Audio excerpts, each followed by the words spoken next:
விட்டல விட்டல விட்டல பாண்டுரங்கா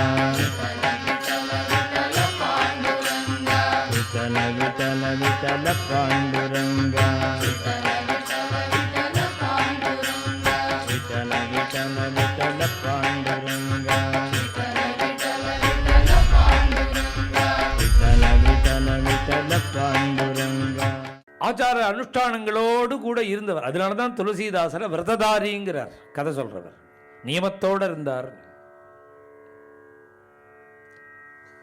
அவ்வளவு நியமத்தோடு இருக்கக்கூடிய தம்பதிகளுக்கு கிரகஸ்த தர்மத்தில் இருக்கும் பொழுது பகவானுடைய ஒரு சங்கல்பம், திருவுள்ளம், அந்த அம்மா கர்ப்பவதியானாள். கர்ப்பவதினா என்ன? தசமே மாசி சூதவே. வேதம் 10வது மாசம், 10 மாசம் தான் மேக்சிமம். அது தாண்டி குழந்தை உள்ள இருக்க முடியாதுங்கிறது வேதம். வேதம் சொன்ன தர்மத்தை மாத்தினவா 2 பேர் தான். ததச்சத்வாதசே மாசே சைத்ரே நவமிக திதௌ. 10 மாசம் கர்ப்பவாசம்னு சொன்னதை மீறி 12 மாசம் கர்ப்பவாசம் பண்ணினவர் ராமச்சந்திர பிரபு. 12 மாசம் கர்ப்பவாசம். ராமருக்கு பிறகு 12 மாசம் கர்ப்பவாசம் யாருன்னா கிருஷ்ண சைதன்ய மகாபிரபு. 12 மாசம் கர்ப்பவாசம். இப்ப சொல்ற கோஸ்வாமி துளசிதாசர் 12 மாசம் கர்ப்பவாசம். அவர் 16ஆம் நூற்றாண்டு 1554 ஸ்ராவண சுக்லபட்சம் சப்தமியில அவருடைய அவதாரம். அதே பட்சத்தில் தான் இன்னைக்கு சப்தமியும் துவாதசி அன்னைக்கு இவர் அவதரிச்சது. சப்தமி துவாதசி அன்னைக்கு வாமனாவதாரம். ஸ்ராவண சுக்ல துவாதசி தான் வாமனாவதாரம், வாமன ஜெயந்தி. அதுக்கு 4 நாள் முன்னாடி 5 நாள் முன்னாடி கோஸ்வாமி துளசிதாசருடைய அவதாரம். என்ன ஆச்சரியம்னா, பிறக்கும் பொழுதே ராமநாமம் சொல்லிண்டே பிறந்தாராம். அவதரிக்கிற காலத்திலேயே ராமநாமம். குழந்தை பேசுமா? பிறந்த பச்சை குழந்தை நாமம் சொன்னது கோஸ்வாமி துளசிதாசரும் நாமதேவரும் தான்.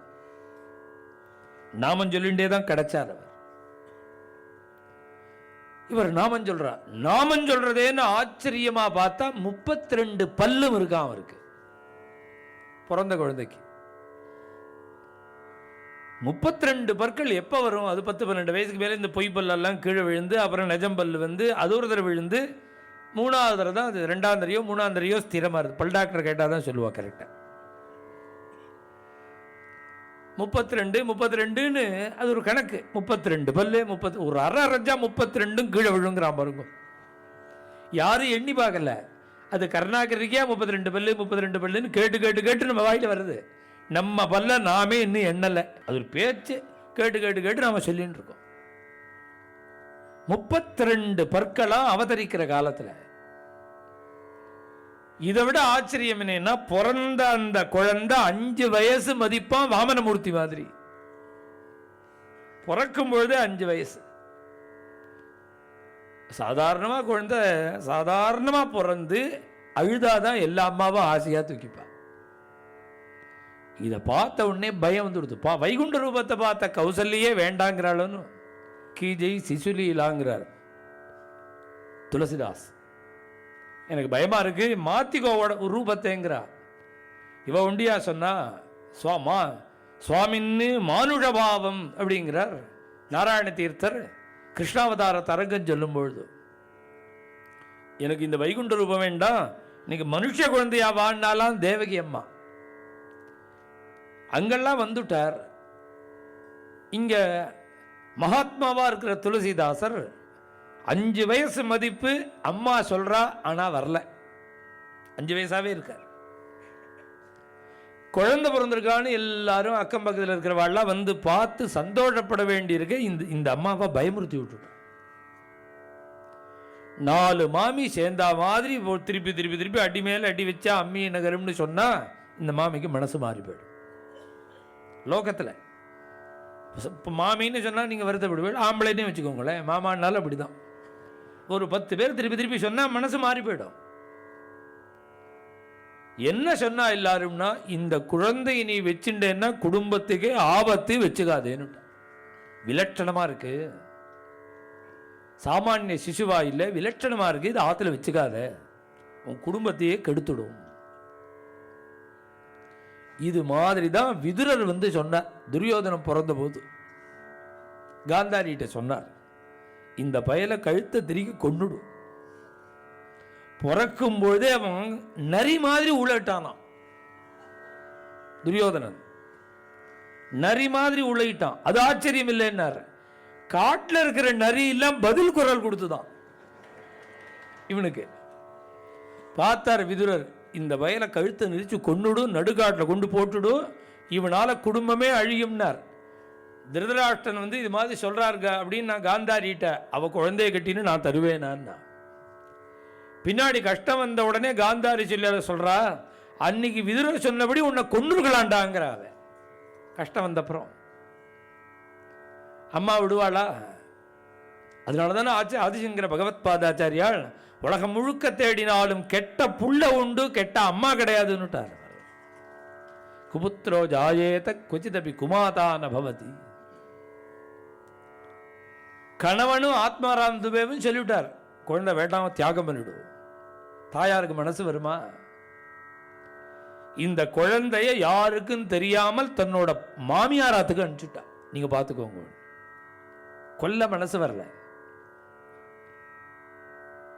அவளை அந்த குழந்தைய அனுப்பிச்சு விட்டு அடுத்த 2 நாள்ல ஏகாதசி, சப்தமி இன்னைக்கு தானே பிறந்திருக்கு குழந்தை, அஷ்டமி நவமி தசமி ஏகாதசி அன்னைக்கு காலமாயிட்டா. அவ குழந்தையினுடைய விரகத்தில்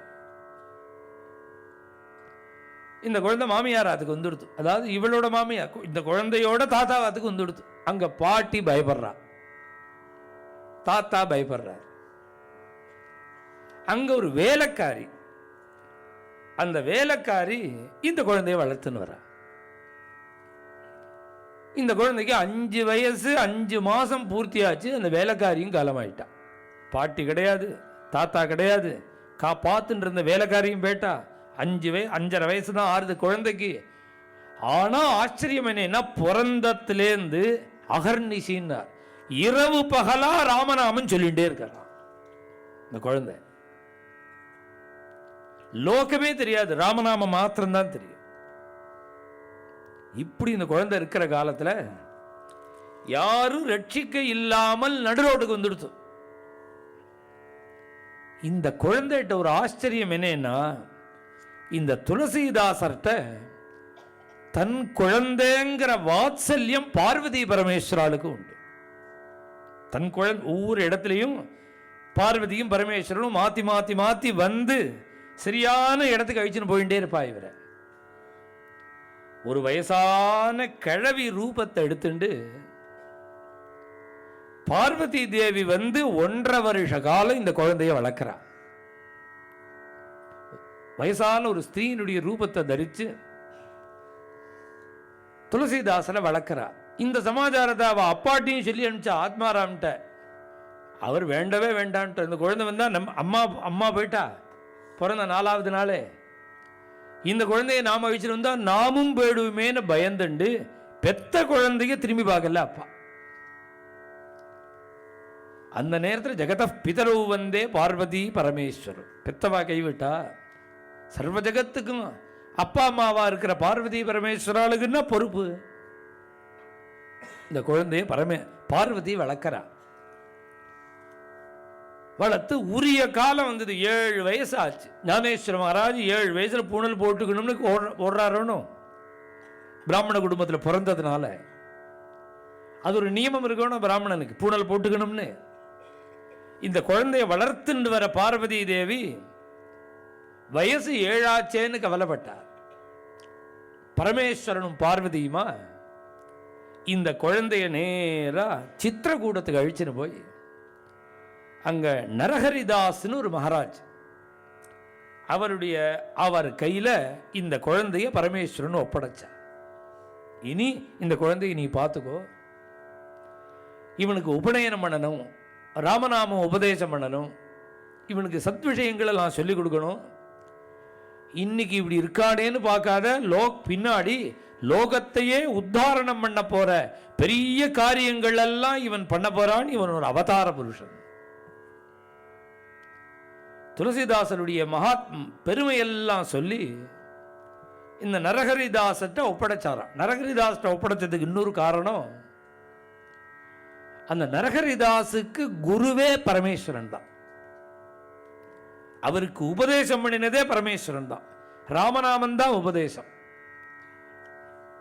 அது மாத்திரமல்ல, இந்த நரஹரிதாச உட்காத்தி வச்சு பரமேஸ்வரன் தானே ரச்சனை பண்ணி ஒரு ராமாயணம் பண்ணி அதை அவருக்கு உபதேசம் பண்ணியிருக்காராம். சமஸ்கிருதத்தில் ஸ்லோக ரூபமா ஒரு ராமாயணம் பண்ணி பரமேஸ்வரனை இந்த நரஹரிக்கு ஏற்கனவே கொடுத்திருக்கார். அதனால இன்னைக்கு இந்த குழந்தையை அழிச்சுன்னு வந்து, இந்த குழந்தைக்கு ராமாயணம் தெரியணும், வேதம் தெரியணும். வேதம் தெரியணும்னா அதுக்கு உபநயனம் வேணும், ராமநாமம் உபதேசம் வேணும். இதெல்லாம் பண்ணுன்னு சொல்லி அதையும் நீ சித்திரகூடத்தில் பண்ண வேண்டாம், அயோத்திக்கு அழிச்சுன்னு போயிடுனார். சித்திரகூடத்திலேருந்து இந்த குழந்தை அயோத்திக்கு அழிச்சுன்னு வந்து உரிய காலத்தில் அப்பா என்ன கோத்திரம் என்ன வேதம் ஒன்றும் தெரியாது. அப்பா அம்மா என்ன கோத்திரம்னு தெரிஞ்சாதான் குழந்தைக்கு பூனலே போட முடியும். என்ன சூத்திரம்னு தெரியணும், என்ன கோத்திரம்னு தெரியணும், வேதத்தை புரிஞ்சுக்க முடியும், என்ன வேதம்னு தெரிஞ்சுக்க முடியும். இதெல்லாம் தெரிஞ்சாதானே பண்ண முடியும். ஒன்றும் இல்லாமல் இந்த குழந்தையை கொண்டு விட்டுட்டாராம் பரமேஸ்வரன். அந்த நரஹரிதாஸ் என்ன பண்ணார், அவரோட வேதம், அவரோட கோத்திரம், அவரோட சூத்திரத்தை வச்சு இந்த குழந்தைக்கு உபநயனத்தை பண்ணிவிட்டார். அப்படி பண்ணலாம்னு சாஸ்திரம் இருக்கு. நிச்சயமா பிராமண குடும்பத்து பையன்னு தெரிஞ்சா, ஒரு கால அப்பா அம்மா தாத்தா யாருமே இல்லை, அநாதையா இருக்கான், என்ன வேதம்னு தெரியல, என்ன கோத்திரம்னு தெரியல, என்ன சூத்திரம்னு தெரியலங்கிற ஒரு பரிஸ்திதி ஏற்பட்டால், குரு என்ன வேதமோ என்ன கோத்திரமோ என்ன சூத்திரமோ அதை வச்சு சிஷ்யனுக்கு உபநயனம் பண்ணலாம்னு ரிஷிகள் சொல்லியிருக்கு. இவரை பத்தி எந்த விவரமும் லோகத்துக்கு தெரியாததுனால நரஹரிதாஸ் தன்னுடைய வேதம், தன்னுடைய சூத்திரம், தன்னுடைய கோத்திரத்தை வச்சு இந்த குழந்தைக்கு உபநயனம். பிரம்மோபதேசான அடுத்த க்ஷணம் ராமநாம உபதேசம். பிரம்மோபதேசம் ஆச்சு, காயத்ரி உபதேசம், ஸ்ரீராம ஜெயராம ஜெய ஜெயராமான்னு இது திரையோதசாட்சரி மந்திரம். அதே நேரம் நாமம், நாம கோஷ்டியிலையும் வருது ஸ்ரீராம் ஜெயராம் ஜெய ஜெயராம்ங்கிறது. மந்திர கோஷ்டியிலையும் ஸ்ரீராம ஜெயராம ஜெய ஜெயராமான்னு மந்திரம். இதை இந்த குழந்தைக்கு உபநயன காலத்திலேயே பிரம்மோபதேசம் பண்ணி உடனே காயத்ரி உபதேசம் பண்ணிவிட்டு இந்த ராமநாமத்தையும் உபதேசம் பண்ணிவிட்டு, சாஸ்திரங்களை பற்றி சொல்லும் பொழுது வேதாந்த சாஸ்திரம் சிரமம். ஏன் சிரமம்னா, அந்த விஷயங்கள் எல்லாம் மனசுல வாங்கிக்கிறது கஷ்டம், புரியணும். இன்னைக்குமே வேதாந்தம் எல்லாருக்கும் பிடிக்கும். அதுவும் இது மாதிரி ஹாலில் வந்து கார்த்தால வேளையில் 1 மணி நேரம் வேதாந்த லெக்சர்னா அதை கேட்கறதுக்கு கூட்டம் தாங்காது. ஏன் அப்படின்னா கௌரவம் தான், வேற ஒன்றும் இல்லை. தீர்மானமாக புரியாதுன்னு சொல்கிறவருக்கு தெரியும், யாருக்கும் புரிய போகிறதில்லேன்னு தெரியும். இருந்தால் நான் அந்த வேதாந்த கிளாஸ் அட்டன் பண்ணேன்னு ஒரு சொசைட்டியில் ஒரு கௌரவம். வேதாந்த விஷயங்கிறது ஆனால் அவசியம். ஆதிசங்கர பகவத்பாதாச்சாரியார் சொல்கிறார், புரியாட்டாலும் கேளுடாங்கிறார், கேட்கணும். சாஸ்திரம்னாலே வேதாந்த சாஸ்திரம் தான். இது சிரமம்னு சொல்றமே தவிர, மேதாவியா இருந்து விவேகம் இருந்தா வேதாந்தம் பரம சௌக்கியம், பரம சுலபம். ஏன் அப்படின்னா எல்லாம் அழியறது தானே. அழியறத காமிச்சே ஈஸியா புரிய வச்சுடலாம். அப்பா உடம்பு அனித்தியண்டா, சொந்த பந்தங்கள்லாம் அனித்தியண்டா, அர்த்தம் அனர்த்தம். வேதாந்தம் முழுக்க புரியணும்னா பஜகோவிந்தம் போறோம். பஜகோவிந்தம் படித்தாலே புரிஞ்சுண்டாலே வேதாந்த சாஸ்திரத்துக்குனுடைய அந்த என்ட்ரன்ஸ் எக்ஸாம். அது எல்லாத்துக்கும் ஒரு என்ட்ரன்ஸ் இருக்கு பாருங்க. அதுபோல வேதாந்த சாஸ்திரத்துக்கு அதிகாரின்னா பஜகோவிந்தத்தை முழுக்க தெரிஞ்சுட்டாலே அவனுக்கு அதிகார சம்பத்து வந்துடும். ஏன் அப்படின்னா புத்திராதபி தனபா, ஏன் புள்ளைங்கிறிய, உன் புள்ள கொன்னுடுவான்டா உன்னைங்கிறார். பணத்தை கையில் வச்சுன்னு பிள்ளைக்கு தரமாட்டேன்னு சொல்லி பாரு. புத்திராதபி தனபாஜாம் பீதிக்குங்கிற, ரிவால்வர் எடுத்துன்னு ஷூட் பண்ணிடுவேம்மா. சம்சாரத்துக்கு எவ்வளவு பிரியம் என்கிட்ட தெரியுமா, அவ்வளவு அன்பு சம்சாரத்துட்டேன்னா. போடா அசடே, ஜீவன் போயிடுதுன்னா தனி 30-50 வருஷ காலம் உன்னோட குடும்பம் நடத்தினவள், ஜீவன் போயிடுதுன்னா அப்புறம் உன்னோட தனியா இருக்க பயந்துன்னு பக்கத்தாத்து மாமியை கூப்பிட்டு பாடா துணைக்கு. பாரியாபிப்யதி கதவதி வாயோ தேகாபாயே பாரியாபிப்யதி தஸ்மின் காயே.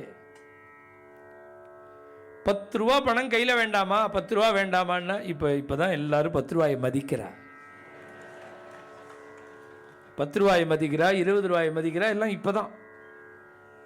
ஆச்சரியமா இருக்கு. ஏன் அப்படின்னா இது மாதிரி ஒரு சூழலை வந்ததுனால எங்களை மாதிரி உள்ள ஸ்தாபனங்களுக்கெல்லாம் ரொம்ப சிரமம். உங்களை மாதிரி உள்ளவாள்லாம் ஏதாவது பண்ணாதானே அங்கே வரும். இப்போ எப்படி இருக்கான்னா பவதி விட்டாந்தேகின்னு எல்லாருமே இருக்காங்க. புரளல்ல, சர்க்குலேட் ஆகலை. ஒரு விஷயம் சந்தோஷப்படணும். உண்மையா சுயஞ்சரேத் பாலஹிதம் பிதாயதா. ஒரு அப்பா இருந்தால் என்ன பண்ணுவார், கண்ணா அப்படின்னாலும் செலவழிக்கிற பிள்ளையை பிடிச்சி இழுத்து இப்படிலாம் செலவழிக்காத, நான் எவ்வளோ சிரமப்பட்டேன் தெரியுமா இந்த பணத்துக்கு. எங்கள் அப்பா இப்போ கூட என்ன சொல்லுவார், நான் பொறுப்பு இல்லாமல் செலவு பண்ணுறேன்னு எங்கள் அப்பா இப்பயுமே சொல்லுவார். பதில் சொல்ல முடியுமா? என்ன சொன்னாலும் சிரவணம் பண்ண வேண்டியது தான், பேசாமல் நிற்க வேண்டியது தான். ஏன் அப்படின்னா இது மாதிரி சொல்கிறதுக்கு ஒருத்தர் இருக்கிறதே பாக்கியம் இல்லையா? இது மாதிரி நம்மளை கவலைப்பட்டு ஒருத்தர் சொல்கிறதுக்கு பாக்கியம் இல்லையா? அதனால் இப்படி அப்பா ஏதாவது சொன்னாலும் கேட்டுன்னு பேசாமல் தான் இருக்கணும், எதிர்த்து பேசக்கூடாது. நான் இன்றைக்கே என்ன போய் ஒரு தீர்மானமாக 2 நாளைக்கு ஒரு தடவை விஷம் உண்டு எனக்கு. அதில் வருத்தப்படவே மாட்டேன். ஏன் வருத்தப்படலைன்னா இது மாதிரி பெரியவா இருக்கணும், நாம் பண்ணுறது சரி தப்புன்னு சொல்லிகிட்டே இருக்கணும். அனாவசியமாக செலவு பண்ணினா நான் அந்த காலத்தில் எவ்வளோ சிரமப்பட்டிருக்கேன், இப்படி பணத்தை அலட்சியமாக செலவு பண்ணுறேன்னு சொல்லுவார். அப்பா அப்படி தானே பார்த்துப்பா, அது மாதிரி தான் இப்போ நமக்கு பார்த்துட்டு இருக்கா வாழலாம். அனாவசியமாக செலவழிக்காமல் நம்மளை பார்த்துட்டு இருக்கா. இப்போ தான் தெரியுது நமக்கு இத்தனை நாளாக எவ்வளவு கண்ணா பின்னாலும் செலவு பண்ணியிருக்கோன்னு, எவ்வளோ மோசமாக செலவு பண்ணியிருக்கோன்னு. இது மாதிரி இன்னொரு 1 வருட காலம் இருந்தால் எல்லாத்தையும் பணம் சேர்ந்துடும். இது அர்த்தம்னா நமக்கு சௌக்கியத்தை கொடுக்கறதுன்னு நினைக்கிறோமோ. உண்மையா இதுல யார் வருத்தப்படுவான்னா நியாயமா பணம் வச்சுக்காதவாள்லாம் வருத்தப்படுவோம். சரியா இருக்கிறவாளுக்கு யாருக்குமே சிரமம் இல்லை. அர்த்தம் அனர்த்தம் ஆச்சாரியார் சொல்றார். பணம் அர்த்தம்ங்கிற அர்த்தம்னா பொருள், இந்த அர்த்தம்ங்கிறத அனர்த்தம்டாங்கிறார். உனக்கு சொன்னா புரியாதுடாங்கிறார். யாரும் மதிக்க மாட்டா லோபியா இருந்துட்டேன்னா. இது மாதிரி பஜகோவிந்தத்தை ஒழுங்கா புரிஞ்சுண்டாலே வேதாந்தத்துக்கு அதிகாரி ஆயிடுவோம். அதுபோல சாஸ்திரங்கள்லாம் நிறைய இருக்கு. கர்ம மார்க்கம் இருக்கு, மீமாம்சா சாஸ்திரம். அது கார்த்தால எழுந்துட்டு சந்தியாந்தனம் பண்ணு, அனுஷ்டானம் பண்ணு, ஆச்சமணியம் பண்ணுன்னா செஞ்சுட்டு போயிடலாம். இந்த சாஸ்திரங்களில் வியாகரண சாஸ்திரம்னு ஒன்று இருக்கு பாருங்க, இலக்கணம். அதுதான் கஷ்டம். ஏன் கஷ்டம்னா அது வாயிலேயே நுழையாதுங்கிறது. எப்படி ஐயொன்னு ரெளுக்கு ஐயோச்செல்லாம் ஆவணியாவட்ட தண்ணியை சொல்லி கொடுக்குறாளே, அதான் அது சூத்திரம். 70 வருஷமா ஆவணியாவட்டத்தில் இதை சொல்லிட்டு இருக்கார், நெற்றுவே ஆக மாட்டேங்கிறது. இந்த ஒன்று தெரியாது யாருக்கும். இது மாகேஸ்வராணி சூத்ராணி அப்படின்னு சொல்றாரோன்னு வாத்தியார். இதான் வியாக்கரணம். இது பரமேஸ்வரன் தன்னுடைய டமரு எடுத்து உடுக்கை எடுத்து இப்படி அடிச்சாராம், படபடன்னு. அதுலேருந்து தான் இந்த சூத்திரங்கள்லாம் வெளியில வருது. இவனுக்குலாம் அதுலேருந்து வந்தது தான். ஐ உணு இதெல்லாம் என்னன்னா ஆனா ஆவண்ணா ஈயன் அவரியில் ஒன்று ஐ உணு ஊனா நா அது வரையில் உள்ளது அடுத்தது. இப்படி அக்ஷரங்களெல்லாம் கணக்கு பண்ணி ஒரு சூத்திரம். இந்த வியாகரண சாஸ்திரம் ரொம்ப சிரமம். வியாகரணம் ஒழுங்கா இருந்தாதான் எதையுமே புரிஞ்சுக்க முடியும். பேசுறத அழகா பேச. அவன் வந்தாள் அப்படின்னு சொல்லலாமா? புல்லிங்கமா அவன்னு சொல்லிவிட்டா அப்புறம் என்ன சொல்லணும்? வந்தான்னு சொல்லணும், வந்தார்னு சொல்லணும். பேசுறத அழகா பேச வைக்கிறது தான் வியாக்கரணம். இந்த வியாக்கரணம் என்னன்னா ராமசப்தம்னு எடுத்துக்கோங்களேன். ராமசப்தம் ராம ராமோ ராமா ராமம் ராமோ ராமான் ராமேண ராமாபியாம் ராமை ராமாய ராமாய அது மாதிரி ராமாயன்னா ராமனின் பொருட்டு ராமாய நமஸ்காரம். இது விஷ்ணு சப்தம் வந்ததுன்னு வச்சுக்கோங்க. அங்கே எப்படி சொல்லணும்னா விஷ்ணு விஷ்ணு விஷ்ணவா விஷ்ணு விஷ்ணு விஷ்ணுன்னு விஷ்ணுனா விஷ்ணுபியாம் விஷ்ணவே விஷ்ணவே நமஹான்னு சொல்லணும். இதுவும் புல்லிங்கம் தான், அதுவும் புல்லிங்கம் தான். இது அகாராந்தமாக இருந்தால் வரும், உகாராந்தமாக இருந்தால் விஷ்ணவேன்னு வரும். இதுதான் சிம்பிளாக உள்ளதை சொல்கிறேன். இது ஒருத்தன் என்ன பண்ணா மூர்க்கோவததி விஷ்ணாயன்னா விஷ்ணவேன்னு சொல்லணும். அவன் விஷ்ணு சப்தத்தையும் ராம சப்தத்தையும் மிக்ஸ் பண்ணிவிட்டான். ராமாயான்னா 4வது வேற்றுமை, விஷ்ணவேன்னா 4வது வேற்றுமை. அந்த மூடன் விஷ்ணவேன்னு சொல்ல தெரியாம மூர்க்கோவததி விஷ்ணாயேன்னு ஆகும். விஷ்ணாயேங்கிற ராமாயேங்கிற மாதிரி அவன் விஷ்ணவேன்னு சொல்லணும். பக்கத்தில் இருக்கிற வித்வான்னு சொல்றான். அசடை எப்படியா சொல்றது? வித்வான் வததி விஷ்ணவே. அவன் விஷ்ணவேன்னு சொன்னான். இவன் விஷ்ணாயேங்கிறான் மூடன், படிச்சவன் விஷ்ணவேங்கிறான். பார்க்குறாராம் பிரபு உபயோகோ சதிருஷம் புண்ணியம்னுட்டார். இவன் விஷ்ணாயான்னு சொன்னவனுக்கும் ஒரே புண்ணியம் தானா, விஷ்ணவேன்னு அவனுக்கும் ஒரே புண்ணியம் தான். ஏன் இவன் தப்பா சொன்னானே அவன் சரியா சொன்னானேன்னா காரணம் சொன்ன சொல்லு விஷயம் இல்லை, பாவகிராகி ஜனார்தனா. இவன் சொல்லணும்னு நினைச்ச எண்ணத்தை பகவான் புரிஞ்சு பண்ணான். சப்தம் என்ன பண்ணி இருந்தா பரவாயில்ல, இது வேணா பகவான் வேணா புரிஞ்சு பெரு. இப்போ நான் உங்களுக்கு இப்படி கொத்து புத்தின்னு சொன்னேன்னா உங்களுக்கு புரியுமா? இப்போ நான் இலக்கணமாக தான் பேசுகிறேன்.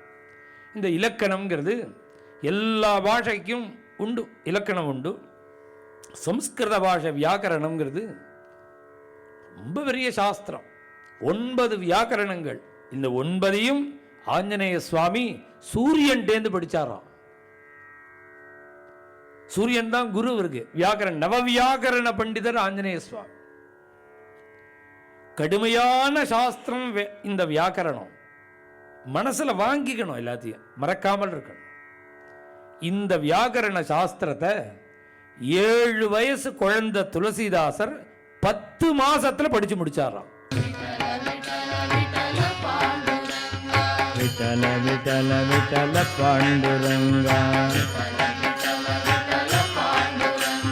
விட்டல விட்டல விட்டல பாண்டுரங்கா